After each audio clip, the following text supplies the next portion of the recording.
wanted to pop on here because I wanted to do a little quick chat about imposter syndrome, which is something I think everybody experiences. So I wanted to share some quick tips with you that's helped me and help others, and things that have become powerful for me to really break through that.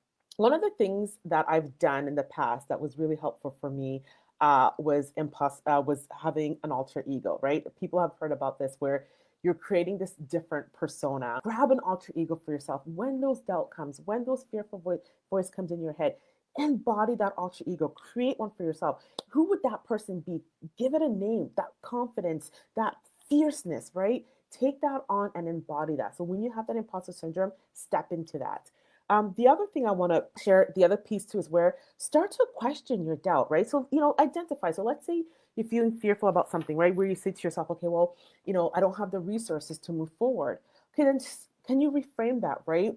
How can you do something different? Maybe it's where it goes from, I don't have the resources to, you know what? Okay, now I'm going to focus on building my email community. The other third thing that I want to share about that is where this is something that Jim Fortin talks about, where confidence comes from competence, right? So competence comes from doing the thing over and over again. Thing that happens is we don't do the thing and we wait till we feel confident.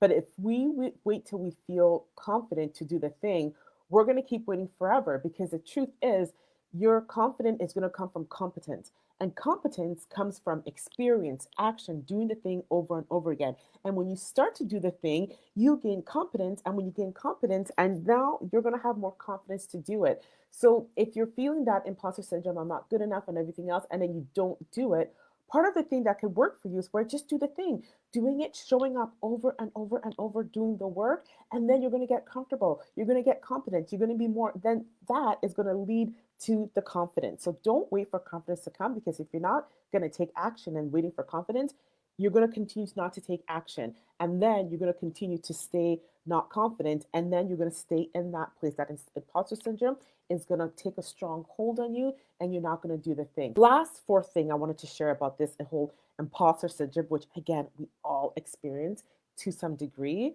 I've heard from before, but Jim, like a coach again, really honed it. And it's to focus on service. It's not about me. And again, it's about taking out my ego. And this is something like Jim talked about, where he says, stop asking if you're good enough and start asking, what does the world need? When I'm trying to write something, I want to share something, and I'm like thinking to myself, okay, I don't know if is this good enough.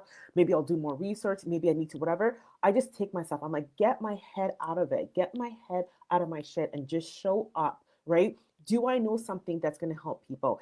Do I see people suffering? Do I see people like banging their heads and doing some things where I'm like, oh my God, if you just were aware of this, can really help you. That is my focus. My goal is not about if I'm good enough for something. I know something that can help people. It is my obligation. It is my obligation to get out there, serve, and help people. People can take what they want from it and leave the rest. It is not up to me. It's up to me to share. So when I have that thought pattern, has really helped me to step up more and share. And so I want to say this to you here, because many of you fall in this category. You have something, but oh, this person does this and this other people do it. And I don't have this experience. If you know something that can help people, I invite you to stop looking about how much more homework do I need to do. Start to go out there and share what you have, start to make an impact, start to serve, because it's from that place that you'll get the feedback, and it's from that place that you'll start to see how much impact that you can actually make, and how you'll see people's feedback from that will now show you to step into your power. It is your obligation to get out there and serve. Get out of your head and get into your heart and serve. So these are the four things for me that's helped me so much with the whole imposter syndrome.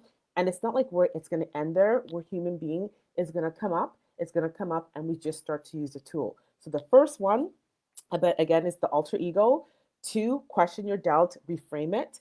3rd, remembering is confidence is going to come from competence, and competence is going to come from you showing up and doing the work over and over again. And the 4th one, which for me is the most, I don't know, probably one of the most intimate for me, is to get it out of my head and focus on service. Okay? Anybody has any questions with that, put it below and we can chat even more. Okay?